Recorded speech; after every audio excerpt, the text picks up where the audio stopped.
Spurs have finally done it. They have won that elusive trophy that they've been searching for so long. And they did it not in the greatest of fashions, but they will not care. Because this is the season of trophy droughts ending. Tottenham's first trophy in 17 years and their first European trophy for like 4 decades. Harry Kane won his first trophy of his career. Bologna won their first trophy in decades. Newcastle won their first trophy in about 70 years. The go-ahead Eagles, of all teams, over in the Netherlands, won their first trophy in nearly 100 years. And Palace won their first major trophy ever.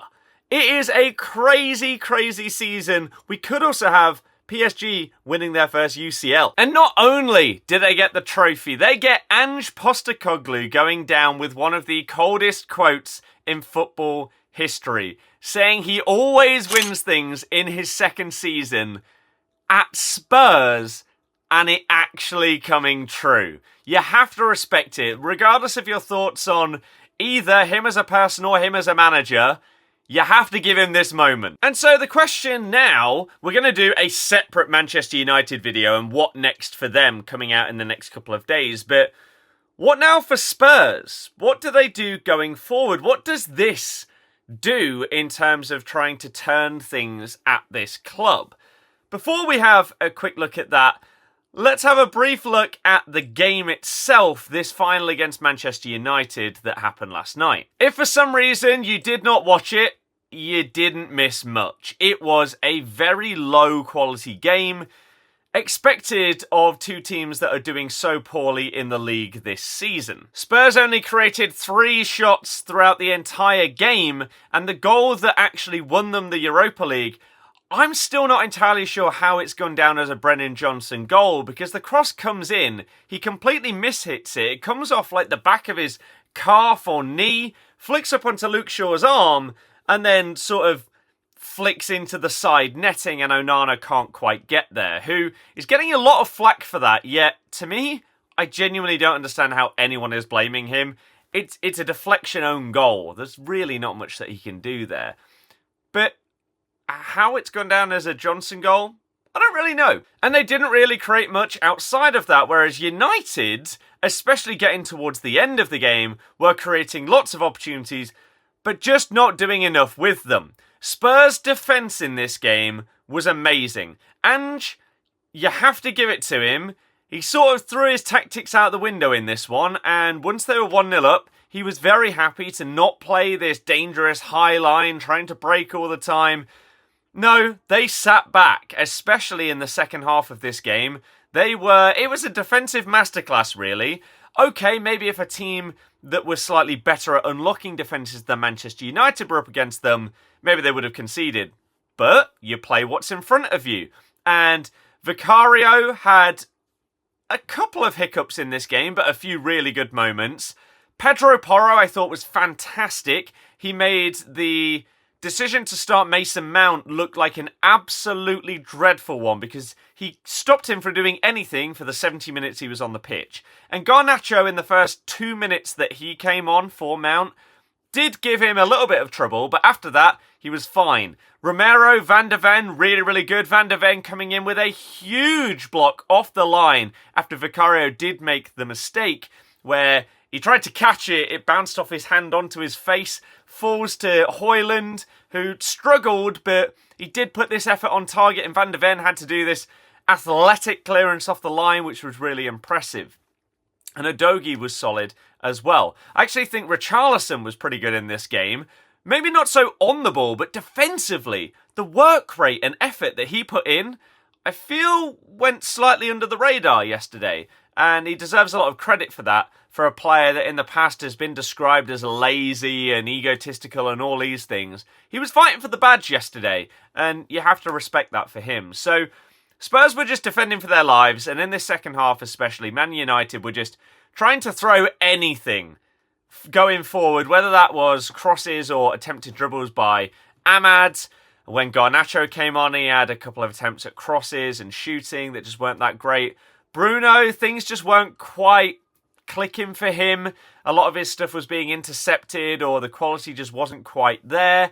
The wing-backs were struggling to really get involved and create chances. In this formation that Amorim plays, you're expecting the likes of Dorgu, Dallo came on later on, to be getting forward a lot and getting balls in. And then maybe the other wing-back is at the back post with an ability to nod one in or tap one in from the cross from the other side. But that just wasn't the case.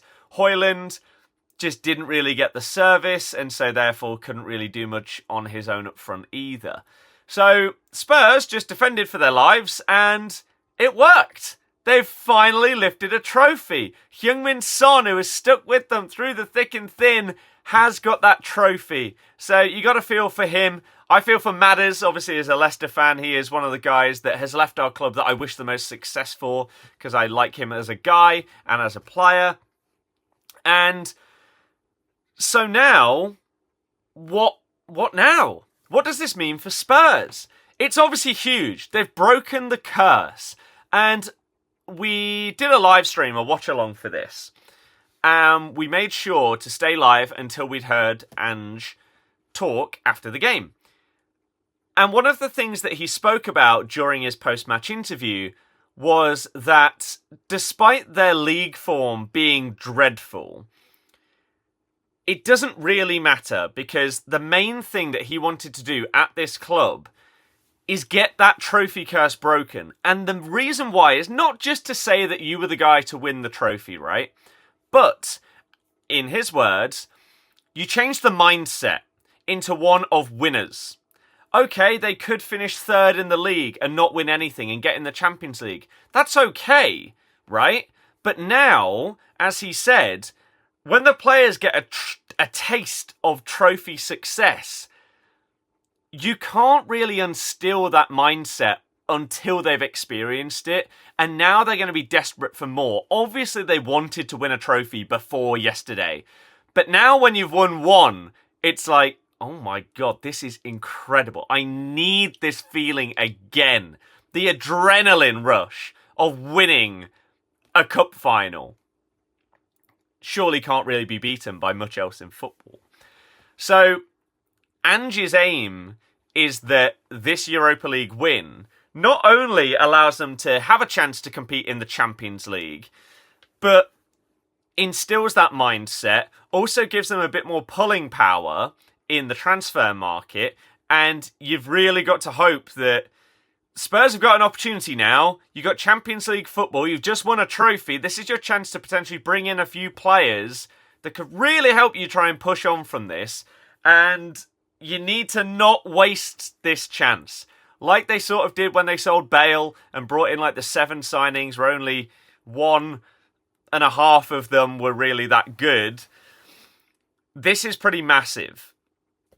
And they do have a young core, to be fair. There's a lot of players in this squad that they're not old and you can still get a lot out of them. So in the summer, you saw them bring in the likes of Bergvall, Archie Gray.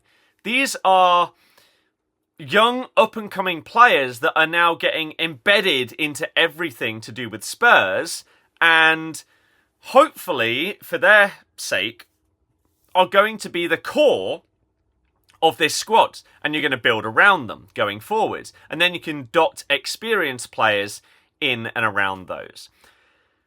The question is, there were rumours about players leaving in the summer, as well as Ange. It seemed that if Spurs lost the final last night, Ange was potentially sacked by today. Does he now stay? He's got that trophy success, but they were terrible in the league. And some people will excuse how bad they were in the league because their aim would have been to get Champions League football. They've achieved that, and they've got the trophy that they've been wanting for nearly 20 years. So do you give him a year now, on top of that, to see if he can bring the league form up, as well as trying to compete for more trophies? Does someone like Heung-min Son now stay? Or will he finally be content that he's won something with Spurs in his decade at the club Does he now go elsewhere and his story is complete? This was the final arc. Or does he now stay to try and win even more now that it's begun? It would have been really nice, I guess, for Harry Kane to have still been there when they finally broke this duck. But he also won a trophy with Bayern Munich this season, and so it's happiness all round. I think the biggest outgoing that has been rumoured this season has been Christian Romero. There have been plenty of links with him leaving the club in the summer. Does having Champions League football and a now trophy hunting mindset change that? Or is he still going to be leaving? If you can keep the level of player of the likes of Romero, Van der Ven, Madders, all of these kind of guys, right? That's massive and does give you the opportunity to build and grow closer and closer to winning more trophies. I don't know if Romero will potentially change his mindset of wanting to leave if he can still go to elite clubs in Europe. He might be happy that he managed to win a trophy at Spurs, but then take that success and move it elsewhere. You have to, at this point, if you're Spurs, make sure you just... this is... They call it like a sliding doors moment, butterfly effect, all of these kind of things. If you make the most of this opportunity, you may be competing in the Champions League for the next decade. You might win another 5 trophies or so over the next decade. But if you mess it up, you might have screwed yourself for the next 10 years because you didn't use the money properly, you didn't manage to tie people down to contracts, you changed the manager and things like this, and it all goes Pete Tong. I'm intrigued what you, the viewers, think Spurs should do in this scenario. Do you stick with Ange? Do you try and go and get like a big money signing with your like prize money? Do you try and just slightly elevate the squad by making a few smaller signings dotted around? Do you stick with what you've got? There are many questions to ask when it comes to Spurs now. I think basically everybody connected to the club is just going to be in celebration mode for the next week or two and then maybe come back down to earth a little bit. When we finish the end of the season, the final game is come and gone, and you get into the summer, transfer window properly opens, and you can start to look at what the next steps are. I'm actually fascinated as to what Spurs can do now that they're in this situation. Same goes for Man United. As I say, we'll be doing a dedicated video to them where I think there are many more questions to ask when it comes to United than there are for Spurs. That loss for United is significantly more devastating than it is for Spurs. So this is huge. Fair play to Spurs. They finally did it.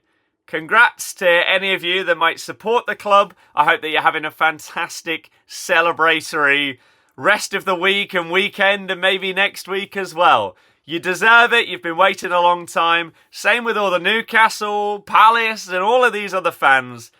It's a great year for football. And Spurs continued that last night. So, fair play. Let's see how interesting their summer is going to be.